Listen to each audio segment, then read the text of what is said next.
Hi guys, my name's Barry and welcome back to the channel. Today we're going to be tackling the ending to one of the most mind-bending horror movies ever, Triangle from 2009. If you've seen it, you know it's confusing as hell. There's time loops, multiple Jesses, and an ending that leaves you asking, what did I just watch? But don't worry, I'm going to break it down as simply as possible, I hope. Yeah? First, we'll get a quick recap. Jess and her friends go sailing off the coast of Florida when all of a sudden a violent storm capsizes their boat. They're stranded at sea until a giant ocean liner called Aeolus appears out of nowhere. They board it hoping for some rescue, but it's eerily empty. Hello?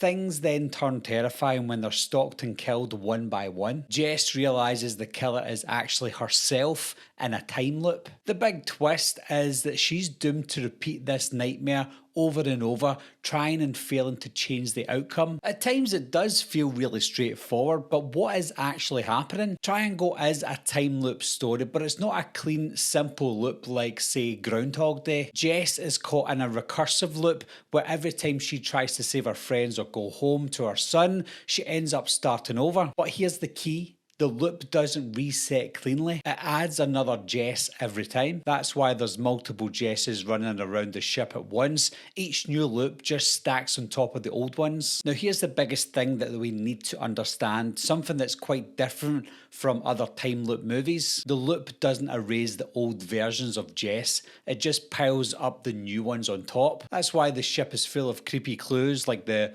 piles of dead Sallys, the mountains of Jess's necklaces, blood messages scrawled over and over on the mirror. These are physical leftovers from the failed loops before. She's not the first Jess to try this, and she won't be the last. When I first watched Triangle, I noticed there was a third Jess running around that overlapped the time of the previous Jess before, and I got really confused the first time I watched it, but after watching for the second and the third time, I quickly realised what was going on. There's a scene where Jess is fighting another version of herself, trying to throw her overboard, while yet another Jess is already attacking the group, so doesn't that break the loop? Well, actually no, the film shows the overlapping, unsynchronized loops. The easiest way to explain it is one Jess is at the start of her loop, another is in the middle, and a third is about to reset. The timeline isn't neat. It's layered, like stacking transparencies on top of each other. That's why the kills can't get stolen by other Jesses. The loop is messy by design. It's meant to feel broken and hopeless. I'm gonna get the others, okay? I love the symbolism in the movie as well, and that's something I want to talk about here. First, the ship's name is Aeolus. In Greek mythology, Aeolus is the keeper of winds who tried to keep Odysseus getting home, but Odysseus' crew ruined the journey and he was cursed to wander the seas for years. Jess is the same. She's on this cursed journey that will just never end. She wants to go home to her son, but she keeps getting blown off course by her own failures. But there are more layers here. Sisyphus was punished by the gods to roll up a boulder up a hill forever, only for it to roll back down each time. Jess is like Sisyphus because she's forced to repeat her violent cycle endlessly. Every time she thinks she can fix things, she fails. It's not just a time loop, it's her personal punishment. The piles of bodies and necklaces, they are the physical proof of all her past failures. It's a horror story about being punished forever for your guilt. Even the seagull she kills on the road is symbolic. She tries to hide the evidence by throwing it onto a pile of other dead gulls, just like she tries to hide her own guilt by repeating the loop. She keeps adding to the pile of sins over and over and over again. We have to go. We have to get out of here. If we talk a little bit about the name of the boat and the name of the movie, Triangle, it's not just about the ship's name, Aeolus, or the idea of looping back on yourself like a geometric triangle. A lot of people think it's also a nod to the Bermuda Triangle, that region of the Atlantic famous for ships and planes disappearing under mysterious circumstances. And if you remember in the movie, the boat that picks them up, it says it's from Miami. Miami is right on the edge of the Bermuda Triangle, so one theory is that they sailed into the Bermuda Triangle by accident. That's why they get lost in the storm, why they find the ghost ship, and why they get trapped in a supernatural loop. The film doesn't spell this out directly, but the clues are there if you're looking for them. Now let's dig into the ending as best as we can, because this is the part that confuses a lot of people. After all the madness on the ship, Jess wakes up on the beach and goes home. She sees her other self being cruel to her son and then kills that version of herself. She then bundles her son into the car and then they drive away. But then there's a car crash.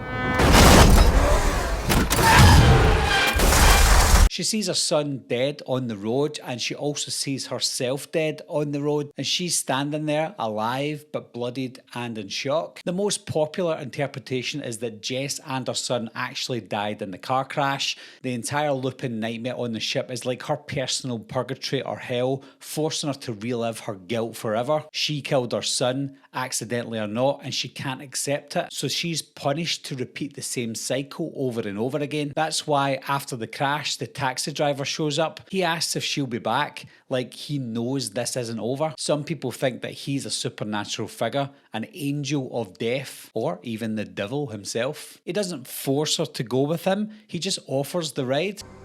Can I give you a ride? That's important because she chooses to go back. When she reaches the harbour, she boards the yacht with her friends all over again, trapped in that same doomed loop. The final shot, watching herself board, proves that she's stuck forever. Another more human interpretation of the ending would be that she didn't literally die in the car crash. Instead, the entire movie is a psychological metaphor. She's mentally breaking down, trapped in a cycle of guilt that she just can't escape. Others see the loop as a supernatural punishment, a curse that she can never break, or they think the taxi driver is some cosmic force making sure she stays trapped. The film never gives you one answer, and that's why people still talk about it today. So to me, it's not just your basic horror movie, it's a movie about guilt that keeps you trapped to live that guilt over and over again. You're just having a bad dream, that's all, baby. That's all it was. Whether that be psychological guilt or supernatural guilt, we will just never know. So my question to you guys is, do you think Jess died in that taxi accident? Do you think that she's dealing with psychological mental illness? Do you think they wandered off into the Bermuda Triangle? There's so many avenues that they could have went with this movie, and I'm really glad they didn't explain it at the end because it leaves us all wondering what happened. As always, guys, leave your comments and opinions down below. Let me know what you think, and thanks a lot for watching. Thanks for subscribing. I'll see you soon. I'll be right back. What are you waiting for, huh?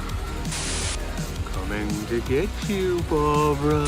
Ever played in the cat? Someone's in the